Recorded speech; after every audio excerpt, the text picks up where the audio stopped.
Bienvenidos a Las fórmulas de la riqueza. Continuamos ahora con el 8º capítulo de Piense y hágase rico, en el que Napoleón Hill nos hablará de la decisión en tanto que determinación, como siguiente paso en el camino a la riqueza. Capítulo 8. Decisión, el dominio de la postergación. El 7º paso hacia la riqueza. El análisis efectuado sobre más de 25.000 hombres y mujeres que habían experimentado el fracaso, puso de manifiesto el hecho de que la falta de decisión era casi siempre el motivo que encabezaba la lista de las 31 grandes causas de fracaso. La postergación, lo contrario de la decisión, es un enemigo común que debe superar casi todos los seres humanos. Usted se encontrará con una oportunidad de poner a prueba su capacidad para tomar decisiones rápidas y concretas cuando termine de leer este libro, y esté preparado para poner en práctica los principios descritos aquí. El análisis de varios cientos de personas que habían acumulado fortunas bastante más allá de la marca del $1.000.000 puso de manifiesto el hecho de que cada una de ellas tenía el hábito de tomar decisiones con rapidez, y de cambiarlas con lentitud, si y cuando se veía la necesidad de cambiarlas. Las personas que no logran acumular dinero, tienen, sin excepción, el hábito de tomar decisiones, si es que las toman, de modo muy lento, y de cambiar esas mismas decisiones con rapidez y a menudo. Una de las cualidades más notables de Henry Ford era su costumbre de tomar decisiones rápidas y definitivas, y de cambiarlas con lentitud. Esta cualidad era tan pronunciada en el señor Ford que le hizo ganarse la reputación de ser un hombre obstinado. Fue precisamente esa cualidad la que le indujo a continuar la fabricación de su famoso Modelo T, el coche más feo del mundo, en un momento en que todos sus consejeros, y muchos de los compradores del coche, le estaban pidiendo que lo cambiara. Quizás el señor Ford se retrasó demasiado en efectuar el cambio, pero la otra cara de la moneda es que la firmeza de su decisión le permitió ganar una enorme fortuna antes de que se hiciera necesario cambiar el modelo. No cabe la menor duda de que la costumbre del señor Ford de tomar decisiones definitivas llegó a asumir la proporción de la obstinación, pero esa misma cualidad es preferible a la lentitud cuando llega la hora de tomar decisiones, y a la rapidez a la hora de cambiarlas. Consejos para tomar de sus propias decisiones. La gran mayoría de la gente que no logra acumular dinero suficiente para cubrir sus necesidades suele verse, por lo general, fácilmente influida por las opiniones de los demás. Esas personas permiten que los periódicos y las murmuraciones de los vecinos afecten a sus ideas. Las opiniones son los bienes más baratos que existen sobre la tierra. Todo el mundo tiene un montón de opiniones preparadas para comunicárselas a cualquiera que se muestre dispuesto a aceptarlas. Si usted se deja influir por las opiniones cuando se trata de tomar decisiones, no tendrá éxito en ninguna empresa, y mucho menos en la de transformar su propio deseo en dinero. Si usted se deja influenciar por las opiniones de los otros, llegará a no tener sus propios deseos. Cuando empiece a poner en práctica los principios descritos en este libro, guíese por su propio consejo, tome sus propias decisiones y aténgase a ellas. No confíe en nadie más que en los miembros de su mastermind, y asegúrese de haberlos escogido bien, eligiendo solo a aquellos que estén en completa armonía con su propósito y que muestren simpatía por él. A menudo, los amigos íntimos y los parientes le ponen obstáculos a uno por medio de opiniones, aunque esa no sea su intención. A veces lo hacen incluso a través del ridículo, con la pretensión de que sea humorístico. Hay miles de mujeres y hombres que sufren de complejos de inferioridad durante toda la vida, debido precisamente a que alguna persona bien intencionada pero ignorante destruyó su confianza en sí mismos mediante las opiniones o ridículo. Usted dispone de un cerebro y de una mente propios. Utilícelos y tome sus propias decisiones. Si usted necesita hechos, o información de otras personas que le permitan tomar sus decisiones, como sucederá en numerosos casos, adquiera esos hechos, o asegúrese con discreción de esa información que necesita, sin descubrir cuáles son sus propósitos. Una de las características de las personas que tienen solo conocimientos elementales, o escasos, es la de que intentan dar la impresión de que poseen muchos conocimientos. En general, esas personas hablan demasiado, y saben escuchar muy poco. Mantenga los ojos y los oídos bien abiertos, y la boca cerrada, si lo que desea es adquirir el hábito de una toma de decisiones rápida. Quienes hablan mucho hacen bien poco.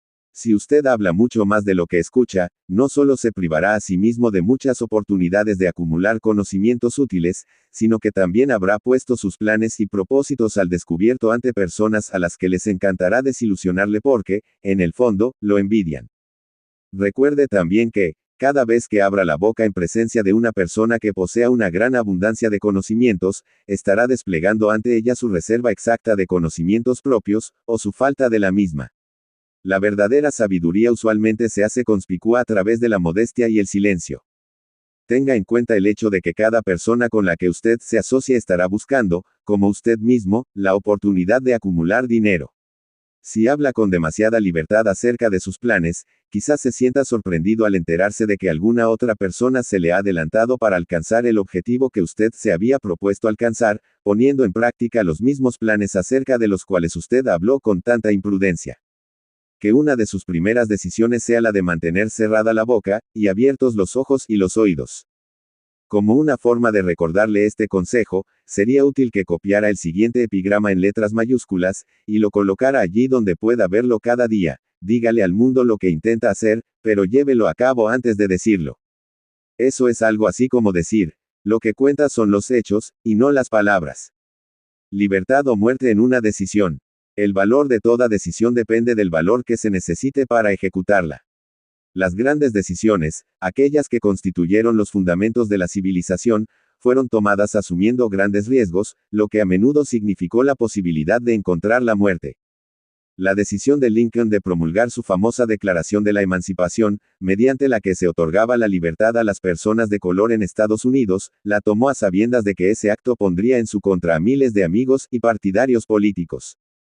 La decisión de Sócrates de tomar la venenosa cicuta, en lugar de comprometer sus creencias personales, fue un acto de gran valentía. Se adelantó 1000 años a su tiempo, y dio el derecho a la libertad de pensamiento y de palabra a todos los que no habían nacido aún. La decisión del general Robert E. Lee de apartarse de la Unión y tomar partido por la causa del Sur, también fue una acción valerosa, pues él sabía que podía costarle la vida, además de la de muchas otras personas. 56 que se arriesgaron a la horca.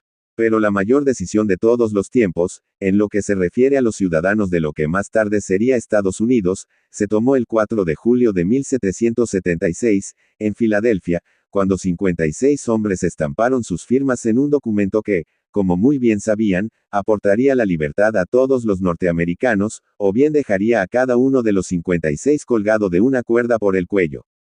Sin duda alguna habrá oído hablar de ese famoso documento, aunque tal vez no haya extraído del mismo la gran lección de logro personal que nos enseña de un modo tan sencillo. Muchos recuerdan la fecha en que esa gran decisión fue tomada. Pero pocos se dan cuenta del valor que se necesitó para ello. Recordamos nuestra historia, tal y como nos la enseñan, recordamos las fechas, y los nombres de los hombres que lucharon. Recordamos Valley Forge y Yorktown, recordamos a George Washington y a Lord Cornwallis. Pero, en realidad, sabemos muy poco acerca de las fuerzas reales que había detrás de estos nombres, fechas y lugares. Y sabemos menos todavía sobre ese poder intangible que nos aseguró la libertad, mucho antes de que los ejércitos de Washington llegaran a Yorktown.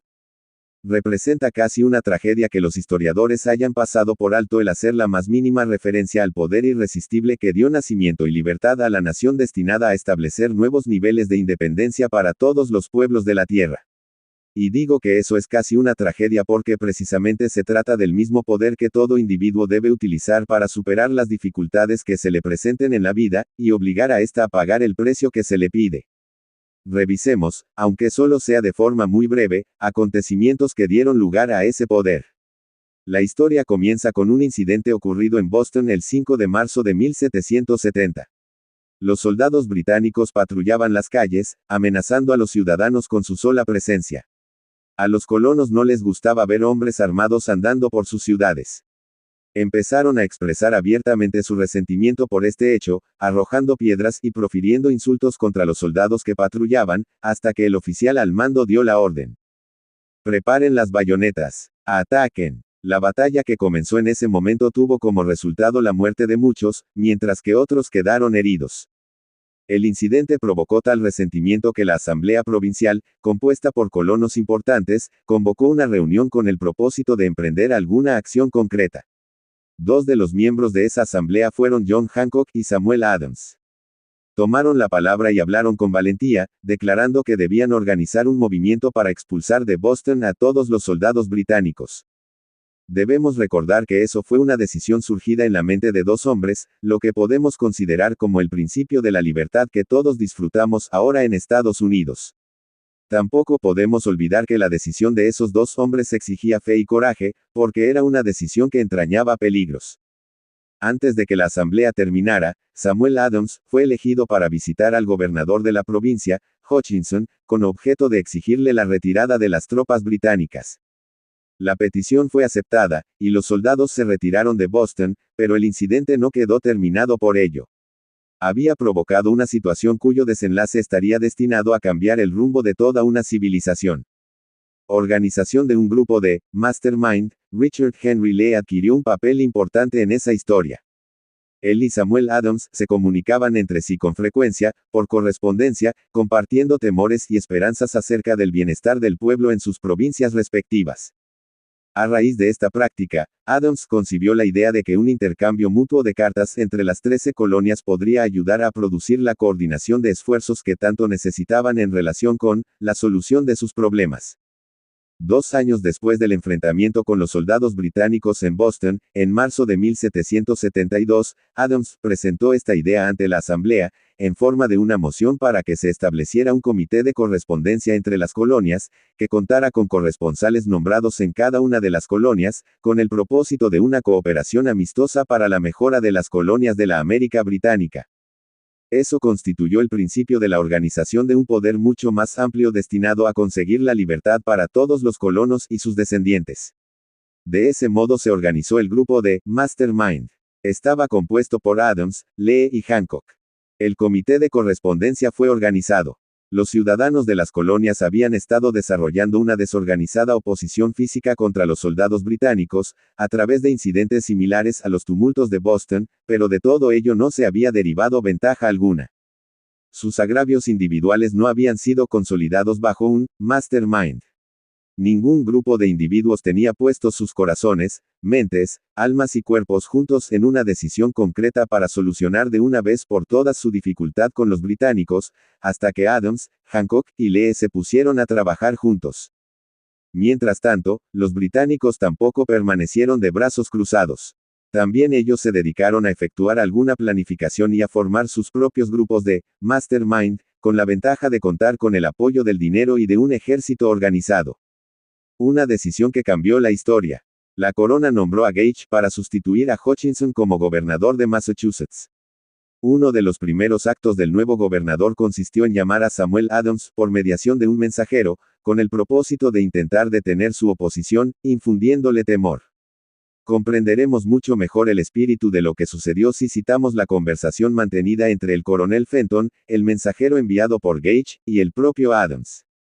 Coronel Fenton. He sido autorizado por el gobernador Gage para asegurarle, señor Adams, que el gobernador ha sido dotado de amplios poderes para conferirle a usted tantos beneficios como le sean satisfactorios. Intento de ganarse a Adams con la promesa de sobornos, con la condición de que abandone usted su oposición a las medidas del gobierno. El gobernador le aconseja que no continúe disgustando a su majestad. Su conducta le hace acreedor a los castigos previstos en una ley de Enrique VIII, por la que se puede enviar a Inglaterra a las personas para que allí sean juzgadas por traición, o encarceladas, por traición, a discreción del gobernador de una provincia. Pero si usted cambia su línea política no solo obtendrá grandes ventajas personales, sino que también estará en paz con el rey. Samuel Adams tenía que escoger entre dos decisiones: cesar en su oposición, y recibir recompensas personales por ello, o continuar, y correr el riesgo de ser ahorcado. Evidentemente, había llegado el momento en que Adams se veía obligado a tomar una decisión que podía costarle la vida. Adams insistió en que el coronel Fenton, bajo palabra de honor, le transmitiría al gobernador su respuesta, repitiendo con toda exactitud las mismas palabras que él le dijera. La contestación de Adams fue: dígale al gobernador Gage que confío desde hace mucho tiempo en estar en paz con el Rey de Reyes. Ninguna consideración personal me inducirá a abandonar la justa causa de mi país. Y dígale al gobernador Gage que Samuel Adams le aconseja que no continúe insultando los sentimientos de un pueblo exasperado. Cuando el gobernador Gage recibió la cáustica respuesta de Adams, montó en cólera y promulgó una proclama en la que se decía: el abajo firmante, en nombre de su majestad, ofrece y promete su más gracioso perdón a todas aquellas personas que a partir de ahora abandonen las armas y regresen a los deberes propios de súbditos pacíficos. Las únicas excepciones del beneficio de tal perdón son Samuel Adams y John Hancock, cuyas ofensas, de naturaleza demasiado brutales, no admiten otra consideración que la de un adecuado castigo. Podríamos decir que tanto Adams como Hancock se encontraban en dificultades. La amenaza del airado gobernador obligó a los dos hombres a tomar otra decisión, igualmente peligrosa. Convocaron una apresurada reunión de sus más fieles seguidores. Una vez todos estuvieron presentes, Adams cerró la puerta con llave, se la metió en el bolsillo y les informó que era imperativo organizar un congreso de los colonos, y que nadie abandonaría aquella habitación hasta que se hubiera tomado la decisión de convocar dicho congreso. A este anuncio siguió una gran excitación. Algunos sopesaron las posibles consecuencias de tal radicalismo. Otros expresaron graves dudas en cuanto a la prudencia y la conveniencia de una decisión tan definitiva, que desafiaba claramente a la corona. Encerrados en aquella habitación había dos hombres inmunes al temor, ciegos ante la posibilidad del fracaso. Hancock y Adams. Gracias a la influencia de sus mentes, los demás fueron inducidos a aceptar que se debían establecer acuerdos, a través del Comité de Correspondencia, para convocar el primer Congreso Continental, que se celebraría en Filadelfia el 5 de septiembre de 1774. Vale la pena recordar esa fecha. Es mucho más importante que la del 4 de julio de 1776. Si no se hubiera tomado la decisión de convocar un Congreso Continental, tampoco se hubiese llevado a cabo la firma de la Declaración de Independencia. Antes de que la primera reunión del nuevo Congreso se celebrara, otro líder, que se encontraba en otra parte del país, se hallaba profundamente enfrascado en la tarea de publicar una sucinta exposición de los derechos de la América Británica. Se trataba de Thomas Jefferson, de la provincia de Virginia, cuyas relaciones con Lord Dunmore, representante de la corona en Virginia, eran tan tensas como las de Hancock y Adams con su gobernador. Poco después de que se publicara su sucinta exposición de los derechos, Jefferson fue informado de que había la orden de perseguirlo por alta traición contra el gobierno de su majestad. Inspirado por la amenaza, uno de los colegas de Jefferson, Patrick Henry, expresó con claridad lo que pensaba, y concluyó sus observaciones con una frase que se ha hecho clásica desde entonces: si esto es traición, que sea la mayor de todas. Fueron hombres como estos los que, sin poder, sin autoridad, sin ejército y sin dinero, tomaron asiento en una solemne consideración del destino de las colonias, dando inicio así a la apertura del primer Congreso Continental, que continuaron celebrando cada 2 años, hasta que, el 7 de junio de 1776, Richard Henry Lee se levantó, se dirigió a la presidencia y, ante el asombro de la asamblea, presentó la siguiente moción. Caballeros, presento la moción de que estas colonias unidas son, y deben ser por derecho, estados libres e independientes, absueltos de toda alianza con la corona británica, y que toda conexión política entre ellos y el país del Reino Unido está disuelta, y así debe quedar. La decisión más trascendental jamás puesta en papel. La asombrosa moción de Lee fue discutida con tanto fervor, y durante tanto tiempo, que él empezó a perder la paciencia. Finalmente, después de días de discusiones, volvió a ocupar el estrado de oradores y declaró, con una voz clara y firme: Señor presidente, hace días que llevamos discutiendo este tema. Es el único recurso de acción que podemos seguir. ¿Por qué, entonces, retrasarlo más? ¿Por qué continuar deliberando? Que este día feliz de nacimiento a una república americana, que se levante, no para devastar y conquistar, sino para restablecer el reino de la paz y de la ley. Antes de que se votara su moción, Lee fue llamado a Virginia debido a una grave enfermedad familiar. Pero, antes de marcharse, dejó la causa en manos de su amigo Thomas Jefferson, el cual le prometió luchar hasta que se cumpliera una acción favorable. Poco después, el presidente del Congreso, Hancock, nombró a Jefferson presidente de un comité que se dedicaría a redactar la Declaración de Independencia. El comité trabajó mucho y muy duramente en la redacción de un documento que, cuando fuera aceptado por el Congreso, y firmado por cada uno de los congresistas, significaría una condena de muerte para todos los firmantes en el caso de que las colonias perdieran en la lucha que, sin lugar a dudas, estallaría entre ellas y el Reino Unido. Se redactó el documento y la versión original del mismo fue leída el 28 de junio ante el Congreso. Durante varios días se discutió, alteró y preparó su redacción definitiva. El 4 de julio de 1776, Thomas Jefferson, se levantó ante la asamblea y, sin el menor temor en su voz, leyó la decisión más trascendental jamás escrita sobre papel. Cuando en el curso de los acontecimientos humanos se hace necesario que un pueblo disuelva los lazos políticos que lo han conectado con otro, y asuma, entre los poderes de la tierra, el estado separado e igual a que las leyes divinas y naturales le dan derecho, un respeto decente por las opiniones de la humanidad exige que ese pueblo declare las causas que lo impelen a la separación. Cuando Jefferson hubo terminado de leer, se votó la aprobación del documento, que fue aceptado, y después los 56 hombres presentes lo firmaron. Cada uno de ellos ponía en juego su propia vida con la decisión de estampar su firma en aquel papel. Gracias a esa decisión una nación surgió a la existencia, una nación destinada a aportar para siempre a la humanidad el privilegio de tomar sus propias decisiones. Al analizar los acontecimientos que condujeron a la Declaración de Independencia, podemos estar convencidos de que esta nación, que ahora ostenta una posición de respeto y poder entre todos los demás países del mundo, fue el fruto de la decisión de un mastermind, compuesto por 56 hombres. Observe bien el hecho de que su decisión fue lo que aseguró el éxito a los ejércitos de Washington, porque el espíritu de esa decisión estaba en el corazón de cada uno de los soldados que lucharon con él, y sirvió como un poder espiritual que no reconoce lo que es el fracaso. Observe también, y para mayor beneficio personal, que el poder que dio la libertad a esta nación es el mismo poder que todo individuo ha tenido que utilizar para alcanzar su autodeterminación.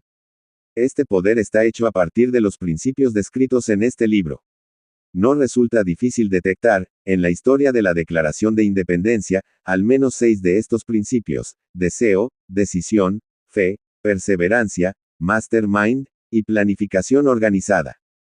Sepa lo que quiere y, en general, lo conseguirá a través de toda esta filosofía. Se encontrará la sugerencia de que el pensamiento, apoyado por un fuerte deseo, tiene una tendencia a transformarse en su equivalente físico. Tanto en esta historia como en la de la organización de la United States Steel Corporation se encuentra una descripción perfecta del método mediante el cual el pensamiento produce esta asombrosa transformación. En su búsqueda del secreto del método, no espere milagro alguno, porque no lo hallará. Solo encontrará las eternas leyes de la naturaleza. Esas leyes están disponibles para toda aquella persona que tenga la fe y el valor suficientes para utilizarlas. Pueden ser empleadas bien para aportar libertad a una nación, bien para acumular riquezas. Quienes toman decisiones con rapidez y de un modo definitivo saben muy bien lo que quieren, en general, lo consiguen. Los líderes en todos los campos de la vida son personas que deciden con rapidez y firmeza. Esa es la razón principal por la que se han convertido en líderes. El mundo tiene la costumbre de abrir paso al hombre cuyas palabras y acciones muestran que sabe a dónde se dirige. La indecisión es un hábito que suele aparecer en la juventud.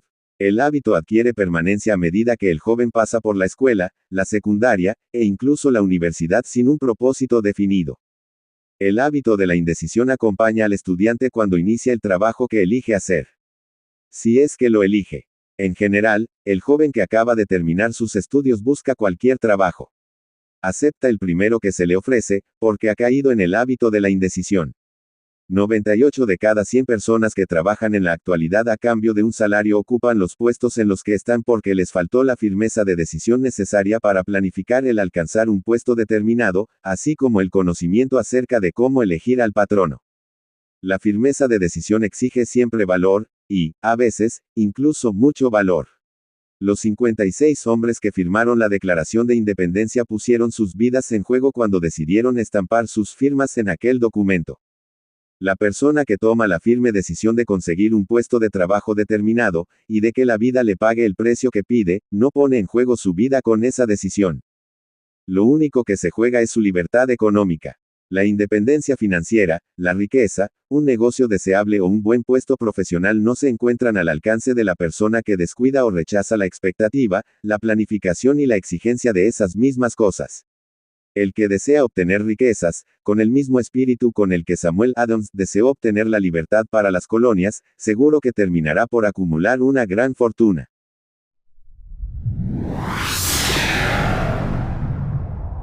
Capítulo 9. Persistencia. El esfuerzo sostenido necesario para inducir la fe. El octavo paso hacia la riqueza. La persistencia es un factor esencial para el procedimiento de transformar el deseo en su equivalente monetario. El fundamento de la persistencia es la fuerza de voluntad. Cuando la fuerza de voluntad y el deseo se combinan adecuadamente, forman una asociación irresistible. En general, los hombres que acumulan grandes fortunas son conocidos como fríos, a veces como despiadados incluso. A menudo son mal interpretados. Lo que tienen es fuerza de voluntad, que ellos combinan con la persistencia, utilizando ambas cosas para apoyar sus deseos y asegurarse así el logro de sus objetivos. La gran mayoría de la gente está preparada para echar por la borda sus objetivos y propósitos, abandonándolos a la primera señal de oposición o desventura.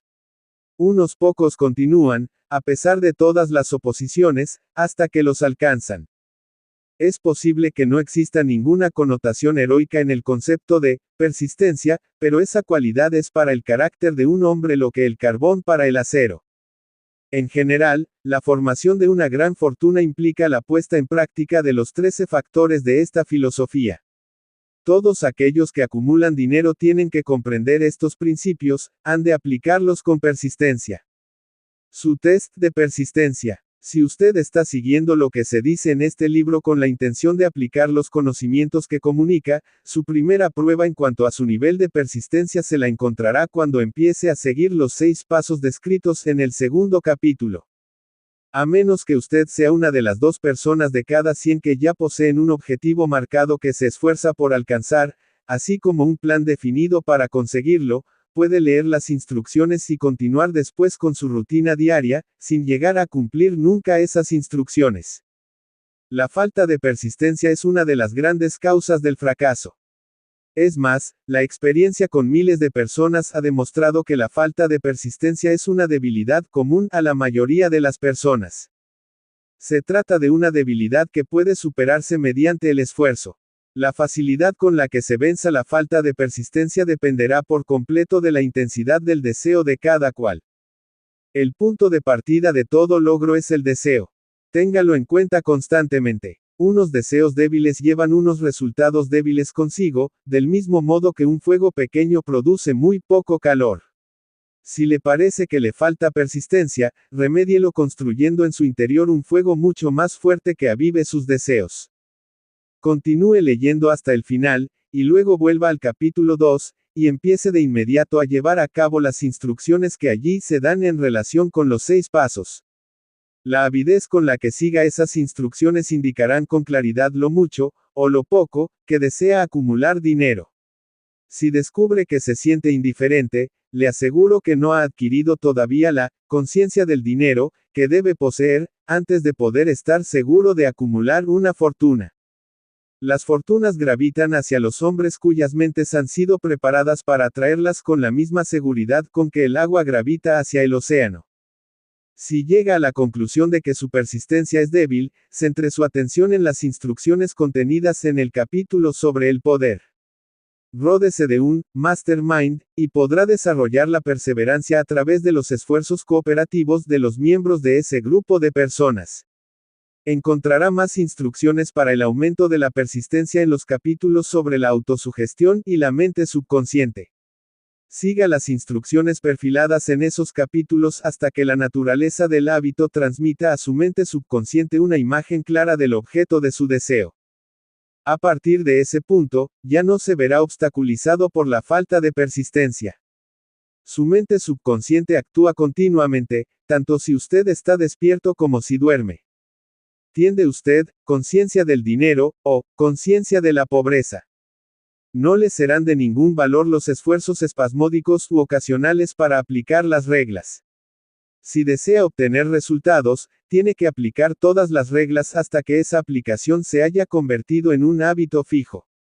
De ninguna otra forma podrá desarrollar la necesaria conciencia del dinero. La pobreza es atraída hacia la persona cuya mente es favorable a ella, mientras que el dinero es atraído hacia la que se ha preparado deliberadamente para atraerlo, y según las mismas leyes. La conciencia de la pobreza se apoderará de la mente que no se ocupe de la conciencia del dinero. Una conciencia de la pobreza se desarrolla sin aplicación consciente de hábitos favorables a la misma. La conciencia del dinero, en cambio, se ha de crear, a menos que uno haya nacido con ella. comprenda el completo significado de las afirmaciones que se hacen en el párrafo anterior, y habrá entendido la importancia de la persistencia en la acumulación de una fortuna. Si no existe persistencia, se verá derrotado, incluso antes de que haya empezado. Con la persistencia, seguro que ganará. Si alguna vez ha experimentado una pesadilla, se dará cuenta del valor de la persistencia. Se encuentra usted en la cama, medio despierto, con la sensación de estar a punto de ahogarse. No se siente capaz de voltearse o de mover un solo músculo. Se da cuenta de que tiene que recuperar el control de su cuerpo. A través de un esfuerzo persistente de fuerza de voluntad, se las arregla al fin para mover los dedos de una mano. Mientras continúa con el movimiento de los dedos, extiende su control a los músculos de un brazo, hasta que puede levantarlo. Luego, de la misma manera, consigue el control del otro brazo. A continuación logra controlar los músculos de una pierna, y luego de la otra. Por último, y con un supremo esfuerzo de voluntad, recupera el control completo de su sistema muscular, y entonces logra escapar de su pesadilla. El truco se ha efectuado paso a paso. ¿Cómo librarse de la inercia mental? Es posible que le sea necesario librarse de su inercia mental. Debe hacerlo mediante un procedimiento similar, con movimientos lentos al principio, para luego aumentar poco a poco su velocidad, hasta recuperar un control completo sobre su voluntad. Sea persistente, sin que importe la lentitud con que se mueva al principio. Con la persistencia llegará el éxito. Si selecciona con cuidado a su grupo de mastermind, encontrará en él a una persona por lo menos que le ayudará en el desarrollo de la persistencia.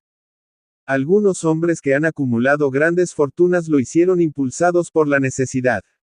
Desarrollaron el hábito de la persistencia porque fueron impulsados por las circunstancias y tuvieron que llegar a ser persistentes. Quienes han cultivado el hábito de la persistencia parecen disfrutar de una especie de seguro contra el fracaso. No importan las veces que se vean derrotados, siempre terminan por subir el último peldaño de la escalera.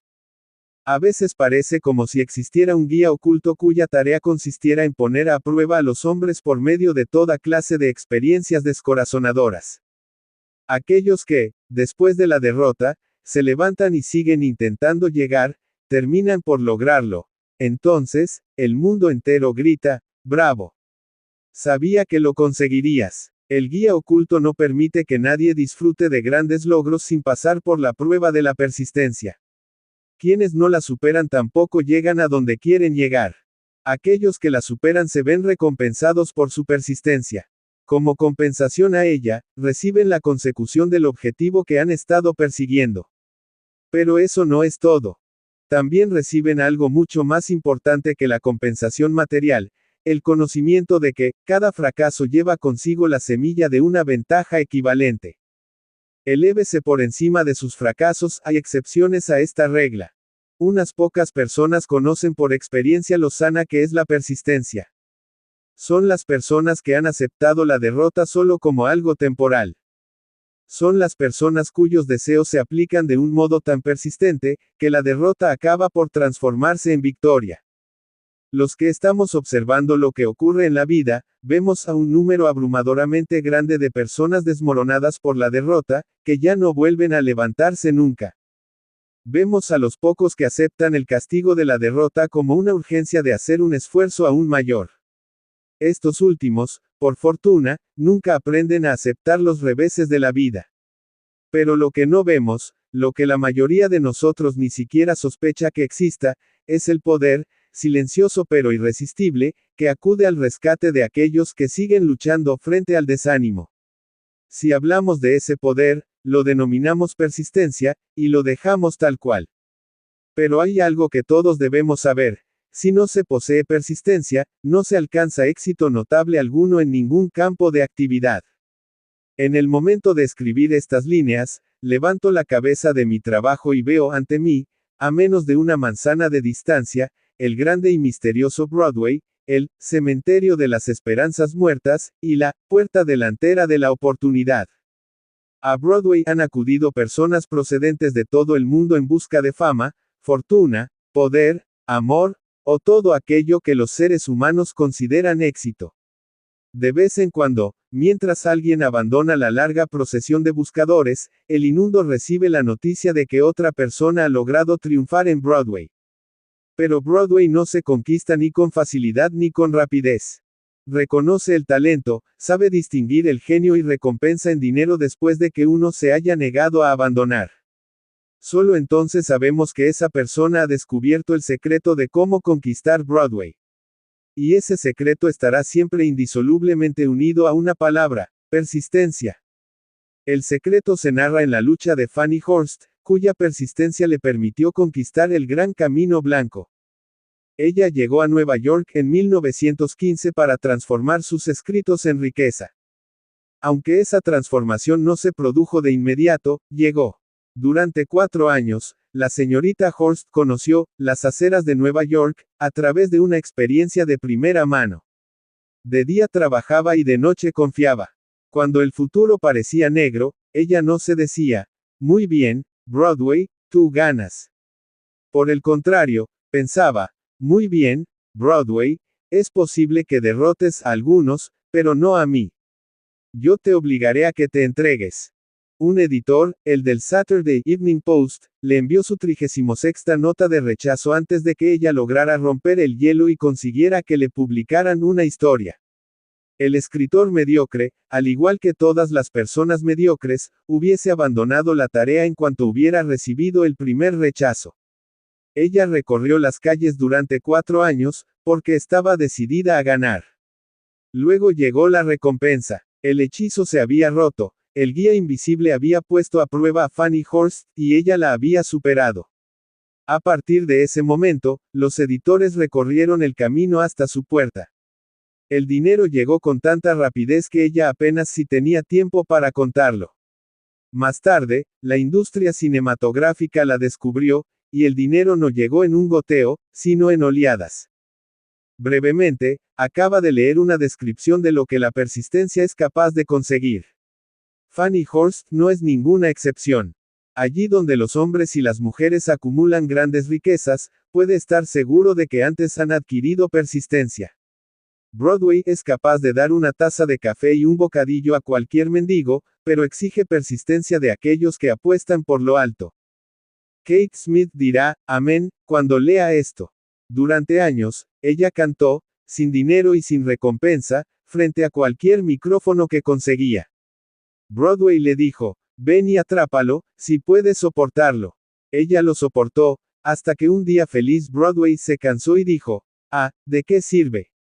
Obviamente no sabes cuándo estás acabada, así que pon tu precio y ponte a trabajar en serio. La señorita Smith indicó su precio. Y era muy alto. Usted puede entrenarse para ser persistente. La persistencia es un estado mental y, en consecuencia, se puede cultivar. Como todos los estados mentales, la persistencia se basa en causas definidas, entre las que se encuentran las siguientes. A. Definición de propósito. Saber lo que uno quiere es el primer paso, y quizás el más importante hacia el desarrollo de la persistencia. Una motivación lo bastante fuerte nos fuerza a superar muchas dificultades. B. Deseo. Resulta comparativamente fácil adquirir y mantener la persistencia en persecución del objeto de un deseo intenso. C. Confianza en sí mismo. Creer en la capacidad propia para llevar a cabo un plan le estimula a uno a conseguirlo con persistencia.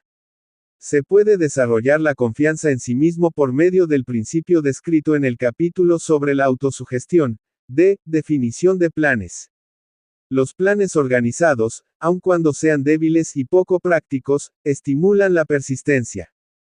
E. Conocimiento exacto. La persistencia se ve estimulada por el hecho de saber que los planes de uno son sanos, y que están basados en la experiencia o en la observación. Suponer, en lugar de conocer, destruye la persistencia. F. Cooperación. La simpatía, la comprensión y la cooperación armoniosa con los demás tienden a desarrollar la persistencia. G. Fuerza de voluntad. El hábito de concentrar los pensamientos propios en la construcción de planes destinados al logro de un propósito definido conduce a la persistencia. H. Hábito. La persistencia es el resultado directo del hábito. La mente absorbe y se convierte en una parte de las experiencias diarias de las que se alimenta. El temor, que es el peor de todos los enemigos, se puede curar con toda efectividad por la repetición forzada de actos de valor. Todo aquel que haya luchado en una guerra lo sabe muy bien. Haga su propio inventario de persistencia. Antes de abandonar el tema de la persistencia, haga un inventario de sí mismo y determine en qué aspecto particular, si es que hay alguno, le falta esta cualidad esencial. Mídase a sí mismo con valentía, punto por punto, y determine cuántos, de los 8 factores de la persistencia, le faltan. El análisis puede conducirle a descubrimientos que le proporcionarán una nueva comprensión de sí mismo. Aquí encontrará a los verdaderos enemigos que se encuentran entre usted y un logro notable.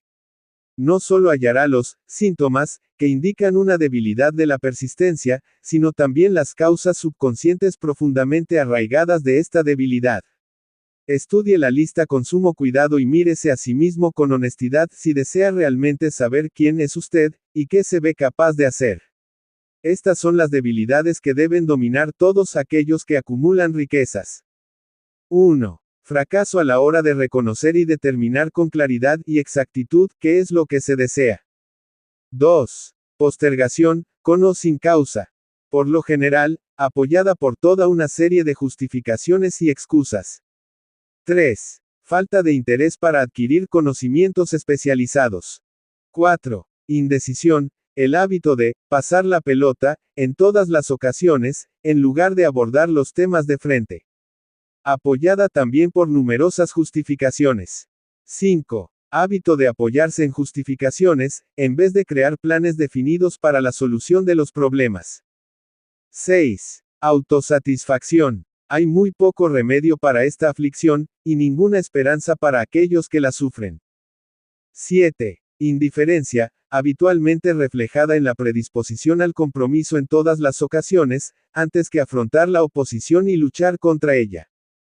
8. Hábito de achacar a otros los errores propios, y de aceptar las circunstancias desfavorables como algo inevitable. 9. Debilidad de deseo, a causa de la negligencia en la elección de los motivos que impelen a la acción.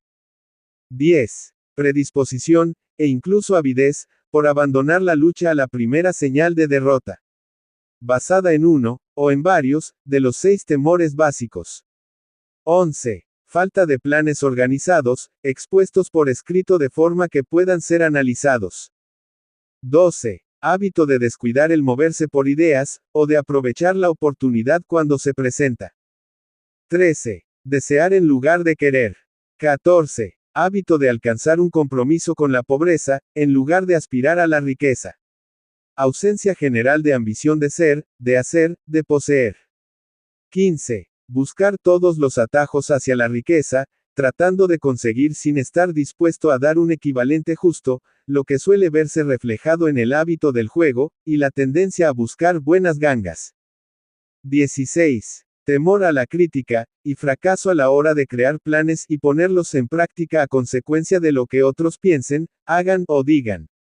Este enemigo debería estar al principio de la lista, porque, por lo general, existe en la mente subconsciente, donde su presencia no suele ser reconocida. Véanse los 6 temores básicos en un capítulo posterior. Si tiene miedo a las críticas. Examinemos algunos de los síntomas del temor a la crítica. La mayoría de la gente permite que parientes, amigos y público en general influyan sobre ellos de tal modo que no son capaces de vivir su propia vida debido a su temor a la crítica. Muchas personas cometen un error al casarse, pero aceptan la situación y llevan una vida miserable y desgraciada porque temen a la crítica que les harían si decidieran corregir el error. Cualquiera que se haya sometido a esta forma de temor conoce muy bien el daño irreparable que causa, ya que destruye la ambición y el deseo de conseguir algo. Millones de personas descuidan adquirir una educación tardía adecuada porque, tras haber abandonado los estudios, temen a la crítica. Incontables hombres y mujeres, tanto jóvenes como ancianos, permiten que los parientes echen a pique sus vidas en nombre del deber, porque temen a la crítica. El deber no exige a ninguna persona que se someta a la destrucción de sus ambiciones personales, y del derecho a vivir su vida a su manera. La gente se niega a correr riesgos en los negocios porque temen a la crítica que se les haría si fracasaran. En tales casos, el temor a la crítica es mucho más fuerte que el deseo de alcanzar el éxito. Demasiadas personas se niegan a establecer objetivos elevados, e incluso descuidan el seleccionar una carrera, porque temen a la crítica de parientes y amigos, los cuales pueden decir, no aspires tan alto, porque la gente pensará que estás loco. Cuando Andrew Carnegie me sugirió que dedicara 20 años a la organización de una filosofía del logro individual, el primer impulso de mi pensamiento fue el temor a lo que la gente pudiera decir. La sugerencia me planteaba un objetivo que iba mucho más allá de todo lo que yo hubiera concebido. Con la rapidez de un rayo, mi mente empezó a buscar justificaciones y excusas, todas las cuales se remontaban al temor inherente a la crítica. Dentro de mí, algo me dijo, no puedes hacerlo, el trabajo es excesivo y exige demasiado tiempo, ¿qué pensarán tus parientes de ti? ¿Cómo te ganarás la vida? Nadie ha organizado jamás una filosofía del éxito, ¿qué derecho tienes a pensar que puedes hacerlo? ¿Quién eres tú, en cualquier caso, para apuntar tan alto? Recuerda tu humilde nacimiento, ¿qué sabes tú acerca de la filosofía? La gente pensará que estás loco, y lo pensaron, ¿por qué no lo ha hecho otra persona antes que tú? Estas y otras muchas preguntas cruzaron rápidamente por mi mente y exigieron mi atención. Parecía como si, de repente, todo el mundo hubiera vuelto su atención hacia mí, con el propósito de ridiculizarme para que abandonase todo deseo de llevar a cabo la sugerencia del señor Carnegie. Tuve una excelente oportunidad, allí mismo, en ese momento, para matar toda ambición antes de que ganara control sobre. Más tarde, después de haber analizado a miles de personas, descubrí que casi todas las ideas nacen muertas, y necesitan que se les inyecte el aire de la vida por medio de planes definidos de acción inmediata. La mejor ocasión para cuidar una idea es el momento en que nace. Cada minuto que ésta vive le proporciona una mejor oportunidad de sobrevivir. El temor a la crítica se encuentra en el fondo de la destrucción de la mayoría de las ideas, que nunca alcanzarán la fase de planificación y puesta en práctica. Los golpes de suerte se pueden hacer a la medida. Muchas personas creen que el éxito material es el resultado de golpes de suerte. Hay un elemento que puede sostener esta creencia, pero quienes dependen por completo de la suerte casi siempre se verán desilusionados, porque pasan por alto otro factor importante que debe hallarse presente antes de que uno pueda estar seguro del éxito. Se trata del conocimiento mediante el que se pueden hacer golpes de suerte a la medida. Durante la depresión, W.C. Fields, el comediante, perdió todo su dinero y se encontró sin ingresos, sin trabajo y habiendo perdido hasta los medios de ganarse la subsistencia, el vaudeville. Además, contaba con más de 60 años, edad a la que muchos hombres se consideran viejos. Él estaba tan ansioso por conseguir un regreso a los escenarios, que incluso se ofreció a trabajar gratis en un nuevo campo, el cine. Además de todos sus otros problemas, se cayó y se hirió en el cuello.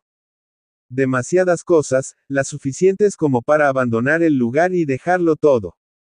Pero Fields persistió. Sabía que si continuaba, antes o después, la casualidad se le presentaría, y lo hizo, pero no por casualidad. Marie Dressler también se encontró en lo más bajo y arruinada. Desaparecido todo su dinero, sin trabajo, cuando tenía unos 60 años. Ella también buscó un golpe de suerte, y lo encontró. Su persistencia le produjo un éxito asombroso en el último periodo de su vida, mucho más allá de la edad en que la mayoría de los hombres y de las mujeres han abandonado ya su ambición de conseguir algo. Eddie Cantor también perdió su dinero en el crash de la bolsa de 1929, pero aún le quedaban la persistencia y el valor. Dotado de estas dos armas, más dos ojos prominentes, se explotó a sí mismo hasta alcanzar unos ingresos de $10,000 semanales. Desde luego, si uno tiene persistencia se puede llegar muy lejos, incluso sin muchas de las otras cualidades. El único golpe de suerte en el que se puede confiar es aquel que uno ha sabido labrarse por sí mismo. Y eso es algo que se alcanza mediante la aplicación de la persistencia. El punto de partida siempre es la definición del propósito. Examine a las primeras 100 personas que encuentre, Pregúnteles qué es lo que más desean en la vida, y 98 de ellas le contestarán que no son capaces de decírselo. Si las presiona para que le den una respuesta, algunas de ellas dirán, seguridad. Otras, dinero. Unas pocas, felicidad. Algunas otras, fama y poder. Otras, reconocimiento social, una vida cómoda, habilidad para bailar, cantar o escribir. Pero ninguna de ellas será capaz de definir esos términos, o de ofrecer la menor indicación acerca de la existencia de un plan mediante el que confían alcanzar sus deseos, expresados de una forma tan vaga. Las riquezas no responden a los deseos, solo a planes definidos, apoyados por deseos concretos, alcanzados a través de una constante persistencia. ¿Cómo desarrollar la persistencia? Hay 4 pasos sencillos que conducen al hábito de la persistencia. No exigen la posesión de una gran cantidad de inteligencia, ni una cantidad particular de educación, sino tiempo y esfuerzo mínimos. Los pasos necesarios son: 1. Un propósito definido apoyado por un ardiente deseo de cumplirlo. 2. Un plan definido, expresado en una acción continua. 3. Una mente cerrada a toda influencia y desánimo negativos, incluyendo las sugerencias negativas de parientes, amigos y conocidos. 4. Una alianza amistosa con una persona o más capaz de animar a uno a seguir adelante con el plan y con el propósito. Estos 4 pasos son esenciales para el éxito en todos los ámbitos de la vida. Todo el propósito de los 13 principios de esta filosofía consiste en permitirle a uno dar estos 4 pasos de forma que se conviertan en un hábito. Son los pasos mediante los que uno puede controlar su propio destino económico. Son los pasos que conducen a la libertad y a la independencia de pensamiento. Son los pasos que conducen a las riquezas, en pequeñas, o en grandes cantidades. Son los pasos que conducen al poder, la fama y el reconocimiento mundial. Son los 4 pasos que garantizan, golpes de suerte. Son los 4 pasos que convierten los sueños en realidades físicas. Son los 4 pasos que conducen al dominio del temor, el desánimo y la indiferencia. Hay una magnífica recompensa para todos aquellos que aprenden a dar estos 4 pasos. Es el privilegio de escribir lo que ha de ser la propia vida, y de conseguir que ésta proporcione lo que se le pide. ¿Cómo vencer las dificultades? ¿Cuál es el poder místico que da a los hombres de persistencia la capacidad para dominar las dificultades? ¿Acaso la cualidad de la persistencia despierta en la mente de uno alguna forma de actividad espiritual, mental o química que le permite el acceso a fuerzas sobrenaturales? Es que la inteligencia infinita se pone del lado de la persona que prosigue la lucha, aun después de que la batalla se ha perdido, a pesar de que todo el resto del mundo esté del lado opuesto. Estas y otras muchas preguntas similares surgían en mi mente a medida que observaba a hombres como Henry Ford, que, empezando de la nada, construyó un imperio industrial de enormes proporciones, contando al principio con poco más que una gran persistencia. O como Thomas A. Edison que, con menos de 3 meses de haber asistido a la escuela, se convirtió en el principal inventor mundial y consiguió que la persistencia se transformara en el fonógrafo, la cámara de cine y la bombilla incandescente, por no referirnos a otro medio centenar de inventos muy útiles. Tuve el feliz privilegio de analizar tanto al señor Edison como al señor Ford, año tras año, durante un largo período de tiempo, y, en consecuencia, dispuse de la oportunidad de estudiarlos de cerca, de modo que hablo por conocimiento personal cuando digo que no encontré en ninguno de ellos cualidad alguna, excepto la persistencia, que explicara ni siquiera remotamente la gran fuente de la que sus estupendos logros procedían. Cuando se lleva a cabo un estudio imparcial de los profetas, los filósofos, los hombres que producen milagros y los líderes religiosos del pasado, se llega a la inevitable conclusión de que la persistencia, la concentración del esfuerzo y la definición del propósito fueron las grandes fuentes que les permitieron alcanzar sus logros. Consideremos, por ejemplo, la extraña y fascinante historia de Mahoma. Analicemos su vida, comparémosla con la de hombres de grandes logros en esta era actual de la industria y las finanzas, y observaremos que todos ellos tienen un rasgo común destacado, la persistencia. Si está muy interesado en el estudio del extraño poder que proporciona potencia a la persistencia, lea la biografía de Mahoma, en especial la escrita por Esad Bey. El siguiente y breve extracto del libro, publicado por Thomas Sugrue en el Herald Tribune, le ofrece una visión previa de lo mucho que les espera a quienes se tomen el tiempo de leer la historia completa de uno de los ejemplos más asombrosos del poder de la persistencia conocido por la civilización. El último gran profeta revisado por Thomas Sugrue. Mahoma fue un profeta, pero jamás hizo milagros. No fue un místico. No poseía una educación formal, no inició su misión hasta que cumplió los 40 años. Cuando anunció que era el mensajero de Dios, portador de la palabra de la religión verdadera, fue ridiculizado y tachado de lunático. Los niños se burlaban de él, y las mujeres le arrojaban basura. Fue desterrado de su ciudad natal, la Meca, y sus seguidores fueron privados de sus bienes materiales y enviados al desierto, tras él. Después de haber predicado durante 10 años no tenía nada que mostrar excepto destierro, pobreza y ridículo. Sin embargo, antes de que otros 10 años transcurrieran, se había convertido en el dictador de toda Arabia, en gobernante de la Meca, y en la cabeza de un nuevo mundo religioso que, con el tiempo, se extendería hasta el Danubio y los Pirineos, antes de agotar el impulso que él le proporcionó. Ese impulso fue de 3 clases: el poder de las palabras, la eficacia de la oración y el parentesco del hombre con Dios. Su carrera nunca tuvo sentido. Mahoma nació de miembros empobrecidos de una familia dirigente de la Meca. Como quiera que la Meca era cruce de caminos del mundo, hogar de la piedra mágica llamada la Kaaba, gran ciudad comercial, centro de las rutas de caravanas y no muy saludable, los niños eran enviados al desierto, a que fueran criados por los beduinos. De ese modo, Mahoma fue alimentado y obtuvo fortaleza y salud de la leche de madres nómadas y experimentadas. Atendió a las ovejas y no tardó en ser contratado por una viuda rica como jefe de sus caravanas. Viajó a todas las partes del mundo oriental, habló con muchos hombres de diversas creencias y observó el declive de la cristiandad en sectas que guerreaban las unas contra las otras. Cuando tenía 28 años, Khadija, la viuda, lo miró con buenos ojos y se casó con él. El padre de ella se hubiera opuesto a ese matrimonio, así que ella lo emborrachó y logró que diera la bendición paterna.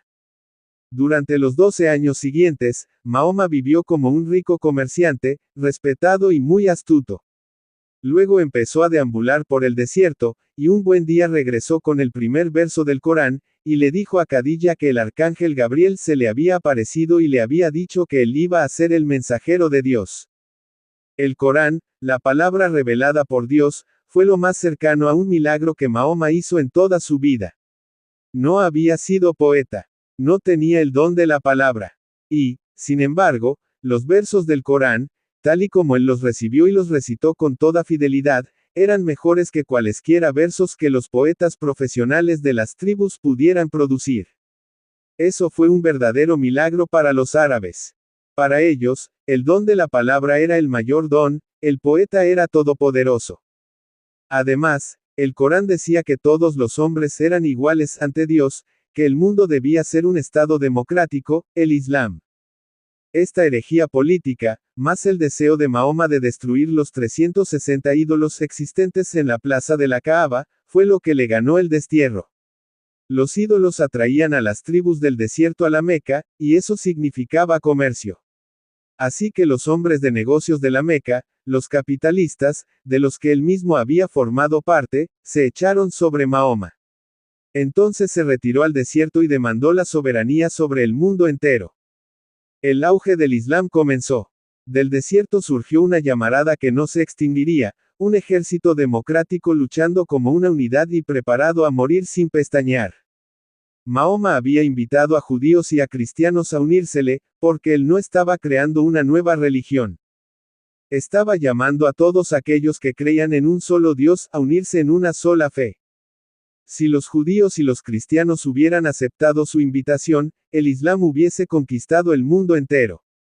Pero no fue así, ni siquiera aceptaron la innovación de Mahoma de una guerra más humana. Cuando los ejércitos del profeta entraron en Jerusalén, no mataron a una sola persona a causa de su fe. En cambio, cuando los cruzados entraron en la Ciudad Santa, varios siglos más tarde, no le fue perdonada la vida a ningún musulmán, fuera hombre, mujer o niño. Los cristianos, no obstante, aceptaron una idea musulmana, el lugar de aprendizaje, la universidad.